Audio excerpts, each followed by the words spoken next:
नमस्कार साथियों, आप सबों को मेरे YouTube channel VKY education information में स्वागत है।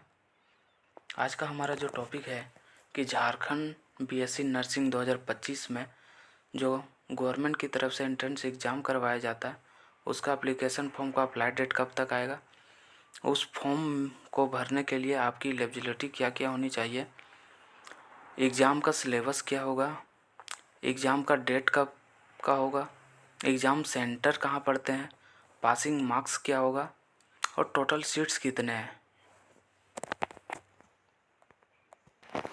तो सबसे पहले हम देखते हैं कि एप्लीकेशन फॉर्म का अप्लाई डेट कब तक आएगा।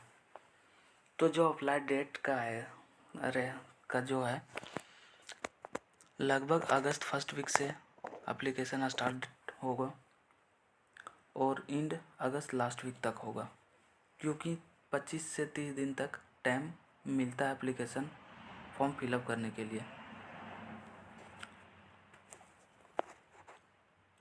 फिलअप जब आप फॉर्म करेंगे उसके बाद 2 दिन को टाइम मिलता है कि आप अपने फॉर्म में कुछ अगर गलत भर रहे होंगे तो उसे एडिट कर सकते हैं।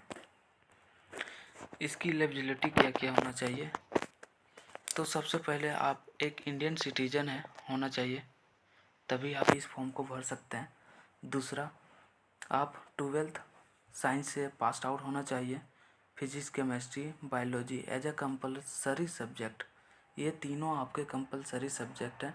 अगर इन तीनों से आप पास आउट हैं तभी इस फॉर्म को भर सकते हैं। और आपका 12th में 45% प्लस मार्क्स होगा तभी इस फॉर्म में को आप भर सकते हैं और क्वालिफाइंग कर सकते हैं। और चौथा, अगर आपका उम्र जिस समय आप एडमिशन ले रहे हैं फर्स्ट ईयर में उस समय 17 साल से प्लस होना चाहिए, तभी आप इस फॉर्म को भर सकते हैं। एग्ज़ाम पैटर्न देख लेते हैं कि एग्ज़ाम पैटर्न कैसा होता है।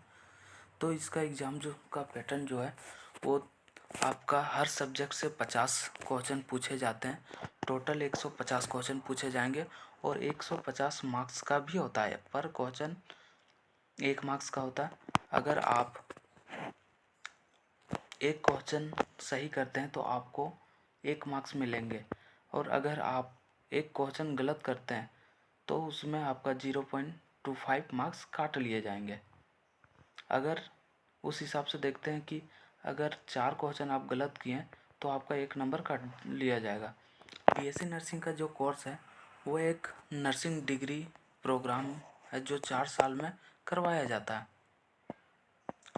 इस कोर्स को करने के बाद आपको नर्स का होने का सर्टिफिकेट मिल जाएगा, जिसके बाद आप अलग अलग प्राइवेट या पब्लिक हेल्थ केयर में काम कर सकते हैं। आगे देखते हैं कि इस फॉर्म को भरने के लिए फिलअप करने के लिए आपको चार्ज देना पड़ेगा, जो कि हम कैटेगरी हिसाब से देख लेते हैं कि किस कैटेगरी को कितना कितना देना पड़ेगा। अगर आप जनरल EWS BC1 और BC2 से हैं तो आपको 900 देना पड़ेगा। अगर ST से हैं, SC से हैं या फीमेल हैं, फीमेल आप किसी भी कैटेगरी से हो, जनरल से हो, EWS से हो, BC1 BC2, उससे फ़र्क नहीं पड़ता। आपको ST SC जितने देते हैं उतना ही आपको 450 रुपये देना पड़ेगा। और अगर आप फिजिकल हैंडीकैप हैं, शारीरिक रूप से अपंग हैं, तो आपको 1 रुपया भी फॉर्म फिलअप के लिए नहीं देना पड़ेगा। उसमें आपको आप अपना फिजिकल हैंडीकैप का सर्टिफिकेट डालेंगे तो आपको 1 रुपया भी नहीं देना पड़ेगा। अब देख लेते हैं कि एग्ज़ाम का डेट कब तक का रहता है। तो जो इसका एग्ज़ाम डेट पड़ता है या पड़ेगा 2025 में, वो फर्स्ट या सेकेंड वीक ऑफ सितंबर में ही पड़ेगा। अगर हम पिछले साल का देखें तो सितंबर लास्ट वीक में एग्ज़ाम हुआ था। और टोटल सीट्स अगर देखें तो 2024 में 50 सीट्स थे और हो सकता है, क्योंकि अभी तक झारखंड में एक ही BSc नर्सिंग का कॉलेज है तो उसमें 50 सीट से हो सकता है सीट्स बढ़ेंगे या कॉलेज बढ़ेंगे तो और सीट्स बढ़ सकती है। तो अब हम देख लेते हैं कि इस एग्ज़ाम में क्वालिफाइंग करने के लिए हमारा पासिंग मार्क्स क्या होना चाहिए कैटेगरी के हिसाब से देख लेते हैं कि जनरल का कितना होना चाहिए और पिछले साल कितना मिला था, इस वर्ष हम लोग को कितना लाना पड़ेगा कि आपको सीट्स मिलेंगे। अब पासिंग मार्क्स बॉक्स में देखते हैं, पहले सिलेबस देख लेते हैं। सिलेबस में आपको फिजिक्स केमिस्ट्री बायोलॉजी तीनों से 11-12 का पूरा सिलेबस से पूछा जाएगा, जो कि आप 11-12 में पढ़े होंगे उसी सिलेबस से पूरा पूछा जाएगा, थोड़ा डीप जाएगा। अगर आप 11-12 पूरा कंप्लीट कर लेते हैं तो आपका ये एग्ज़ाम में आप अच्छे मार्क्स से क्वालिफाई कर सकते हैं। उसके बाद देख लेते हैं कि एग्ज़ाम सेंटर कहाँ पड़ता है बीएससी नर्सिंग का।